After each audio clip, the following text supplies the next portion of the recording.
નારી શક્તિ વંદન અધિનિયમ અંગે મંત્રી મનીષા વકીલે નિવેદન આપ્યું છે। તેમણે કહ્યું 16 એપ્રિલના રોજ સંસદનું ખાસ સત્ર બોલાવવામાં આવ્યું। ભારતની દીકરીઓ આજે અવકાશ સુધી સફળતાપૂર્વક પહોંચી છે। કેન્દ્ર સરકારે નારી સશક્તિકરણ માટે અનેક કાર્યો કર્યા। સંસદ અને વિધાનસભામાં મહિલાઓ માટે અનામત અનિવાર્ય। સમગ્ર દેશમાં હવે નારી શક્તિ વંદન અધિનિયમ લાગુ। ચૂંટણીમાં મહિલાઓને હવેથી વધુ પ્રતિનિધિત્વ પ્રાપ્ત થશે। વર્ષ 2029માં મહિલાઓનું વર્ચસ્વ વધશે। ગુજરાત હંમેશા નારી સશક્તિકરણનું ઉત્તમ પ્રતીક રહ્યું છે।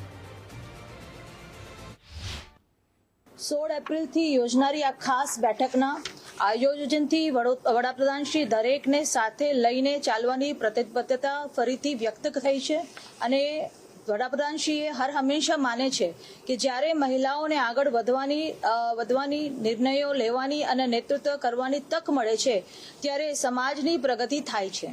વિકસિત ભારત માટે રાષ્ટ્રની પ્રતિબદ્ધતા પ્રાપ્ત કરવા માટે મહિલાઓ તેમની સંપૂર્ણ ક્ષમતા અને સંપૂર્ણ ભાગીદારી સાથે આ યાત્રામાં જોડાય તે જરૂરી છે। ભારતની દીકરીઓ અવકાશથી રમતગમત સુધી, સશસ્ત્ર દળોથી લઈને સ્ટાર્ટઅપ સુધી દરેક ક્ષેત્રમાં સફળતા મેળવીને પોતાની છાપ છોડી રહી છે।